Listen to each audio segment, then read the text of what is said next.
Welcome back to the Berlin Film Festival. This is actually my last day, and you're probably wondering what sort of disorganized vlogger has two thumbs and actually leaves it till he's at the airport before taping. This guy! The most talked about film at this year's Berlin was a debut feature called Robe of Gems by the 42-year-old Mexican director Natalia Lopez Gallardo. It's about the return of the repressed in Mexico, and what's been repressed is guilt and shame about the violence that's all about drugs, kidnappings and gang warfare in which so many people seem to be complicit.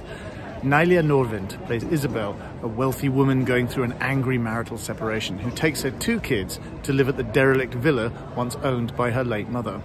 The maid there, Maria, is haunted by the disappearance of her sister, and she is somehow in the control of a local mobster whose mother is a corrupt police officer.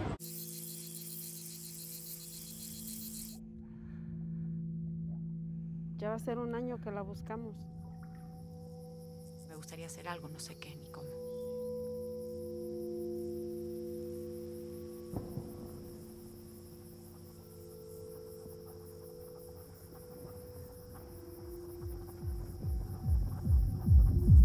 ¿Por qué me hacen esto? ¡Córrele, pinche güera! Son problemas.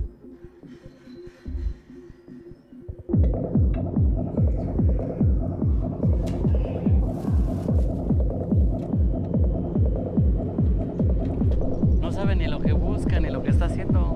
This is a psychopathological mood board of a film, which is presented like fragments of a remembered nightmare. What's happening has to be pieced together as you're watching. It's saturated with dread and shame, a deeply disquieting sense of a world about to tip over into chaos, a woozy sense of something paradoxically gentle and even beautiful, but this is combined with a highly sexualized sense of shock. As an editor, Gallardo worked for the director Carlos Regades, who's the dark master of entrancing art house fans and festival audiences with something highly stylized and yet upsetting. And it could be that Gallardo is reproducing his mannerisms a little too closely, but what a real talent she is. Incidentally, can I ask you to pay attention to me and not what's going on in the airport behind me? Thank you. More art house shocks now from a movie which actually grew on me and persuaded me that there was something a bit more to it, and there was something touching and even poignant and melancholic at the end. It's That Kind of Summer from Canadian director Denis Coté, about three young women attending a therapeutic residential summer camp to be treated for their sex addiction, which, in almost every case, is rooted in abuse and low self-esteem. Tu l'aimes de ton père? Oui. Il était gentil. Il m'achetait des bonbons, des cadeaux, des petites autos. Les petites boîtes jaunes, il courait les antiquaires pour m'acheter ça. Moi, j'aimais pas trop ça, là, porter des pantalons. Mes robes étaient courtes. Le monde me voyait arriver avec des taches,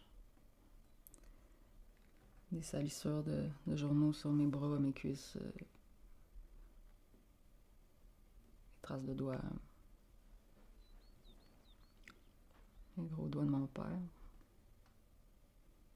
These three women, over the weeks of activity and therapy, end up exposing not their souls exactly, but their distant realization that there could be another way of relating to people other than sexually. This has its keynote when one woman who submits to some serious BDSM from her boyfriend ends up plaintively asking if they might just sleep together afterwards in a more vanilla way. I'm not entirely sure what I think of this film, but I do predict prizes for it. Okay, well, doing this at the airport has been very surreal. Please subscribe to this YouTube channel because you know it's the right thing to do. And please also buy my book, The Films That Made Me, an edited selection of my essays and reviews for The Guardian. Auf Wiedersehen.